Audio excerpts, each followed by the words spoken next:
Hi, this is Kevin Thomas with the AtHomeFilmFestival. I am so excited about this episode because we're going to look at leading men. Back here we see them through the years. There's been Clark Gable and James Stewart and Marlon Brando and Gregory Peck and Sidney Poitier and Jack Nicholson and Al Pacino, Robert De Niro, Denzel Washington. They are all leading men. What takes them to be a leading man is they got box office clout and they're talented. Many of them went on to win Oscars and many nominations, but we all know who they are. I'm going to take a look at the up-and-coming leading men, the young guns. 3 that are under 30 that have made an impact already, and I think that they all should, could, and will be superstars, like many of them that we see here. So let's take a look at these 3 special actors, shall we? Lucas Hedges has already made quite a name for himself. He was Oscar nominated for Manchester by the Sea, and he actually was up for 49 different awards for that film. So you could watch that one. But let's take a look at some of his other work, like Boy Interrupted here. He was up for many awards for this, and this kind of didn't fare well in the US. You could watch it on HBO, by the way, right now. And this has Lucas going toe-to-toe with 2 Oscar winners, Russell Crowe and Nicole Kidman, as a young gay man that gets sent to conversion therapy camp, which we all know is not a real thing, yet it's a place where the straight religious people that think we can't have gays in the world send their young people to go to straighten them out.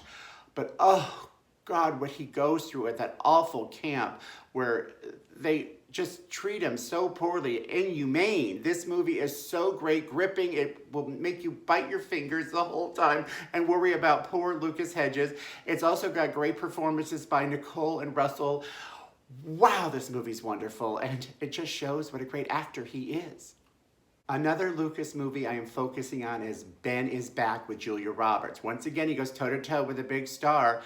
He is a drugged out young man that his mother tries so hard to get him on the straight and narrow. You could watch it with me on Hulu, by the way. What a riveting performance. Oh, he's done so many dramas. I mean, Manchester by the Sea is really a sad film.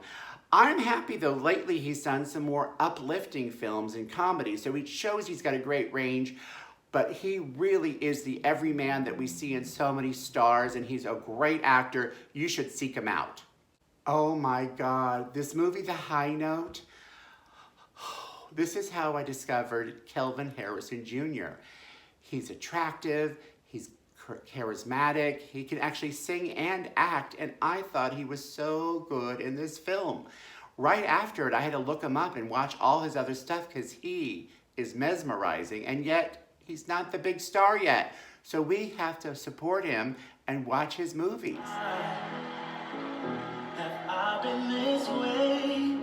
Oh, Kelvin. Through all of my pleasures, through all of the pain, I know that hard times can get in the way, but even the worst nights, there's nothing I change. Kelvin is continuously working. He's in Elvis this year, and he's got another movie coming out where there's Oscar buzz called Chevalier. But let's take a look at some of his other works so you know him as well as I do now, okay? I had trouble narrowing down Kelvin's movies to just a few, so I'm cheating here by doing 2 from 2019, which was a banner year for him. First, we had the acclaimed movie Loose, which you could find on Hulu, where he plays a young man who was adopted by a white family, and he writes this paper that gets his teacher concerned about him harboring ill feelings, hate, and possibly future crimes. Is he or isn't he? We really explore this in great depth in this film with a terrific cast, including Naomi Watts and Octavia Spencer. He, though, shows what a range he has in even just this one role. He's friendly, he's sad, he can make you fearful. What a terrific performance from 2019. But that wasn't enough for 2019 because he also did Waves, another acclaimed film, which you could find on Peacock. Oh my God, this movie has stories within stories and layers, and he's like an onion. You keep peeling off a layer and finding the depth of his character. He plays a successful high school wrestling person who has an injury, but he doesn't tell anybody. Instead, he turns to drugs, which it does not become a movie then about drugs, and it does not become a movie about self-hate or fighting back. I won't even tell you the many different directions this film goes into, but they're all wonderful, believable, and makes you so thrilled to be able to enjoy the great talents of Kelvin Harrison Jr. And actually, when I saw the previews of the movie coming soon, Cyrano, I think it was last year, I saw Kelvin, so I said, oh my God, there's my new favorite star. I am going to this movie.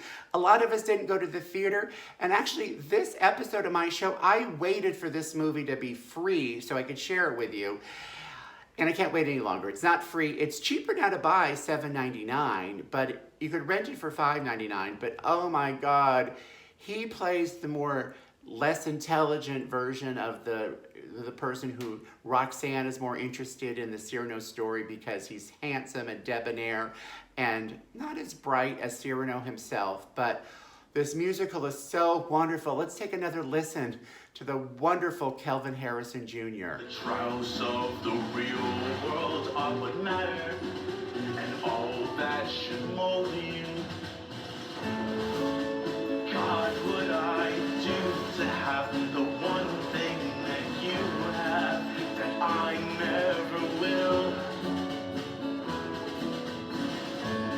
You have something worth giving, a reason for living. All I do will is give. I give anything for someone to say.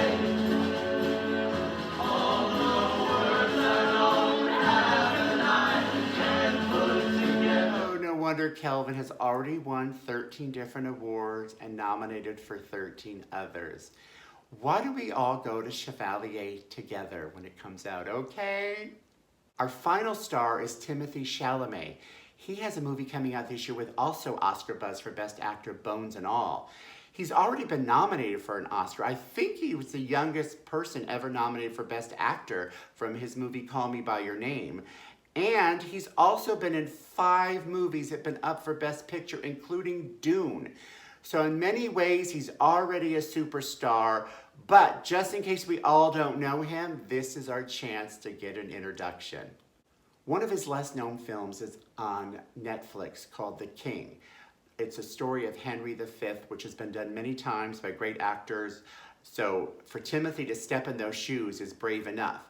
But this is almost probably the film that led to Dune because it's got action, it's a period piece, it really brings the story home, it's wonderful, it's epic, it's everything you'd expect. He's a brooding young actor and that really plays a big part in this film. I can't even finish a sentence, that's how good this movie is. So you should check this out on Netflix because it's really a gem that may have been overlooked by many people, but let's not make it us, okay? Our final Timothée Chalamet film is Beautiful Boy on Prime. He was oh, this is such a travesty in my world. He was nominated for 27 different awards for Best Supporting Actor. And by the way, Steve Carell is equally great. And the website I love to follow, goldderby.com, which predicts nominees and winners, he was the front runner for Best Supporting Actor. He did not get nominated. But wow, this is a story of a family that has a lifetime of drug problems with mostly Timothy, but other people in the family. It's really, Steve Carell tries so hard to help his son. And his son, of course, is a drug addict and all he wants is his next fix. Both of them are brilliant, great film. This just tells us all how wonderful an actor that not only Steve Carell is, but Timothée Chalamet. I look forward to more things he has to do because he is simply wonderful. He's an actor that will be, and probably almost is, a superstar leading man. Check it out. So that's our show of the week. Please comment below. I love to hear comments. I would love to hear from you. Let me know what you thought. What other up-and-coming actors should we explore one day? And always remember to share, that's right, and to subscribe. And tell your friends to subscribe and to share. As we leave, we're taking a last look at Timothée Chalamet in his Oscar-nominated performance from Call Me By Your Name. If you have not seen the movie, tune out now. But this scene, this end scene, is so wonderful because all it has is Timothy reflecting on everything that happened in the movie as he really not look straight into the camera, but it's just on his face. You see emotions there. He's thinking about stuff. We feel what he feels because this is super wonderful. This is a masterclass of acting from an actor under 30. This performance is so great. And this scene alone, I would have nominated him for an Oscar. Because look at this. He's just tearing up while the camera's just in his face. It's not moving. Wow, wow, wow, wow, wow, wow, wow.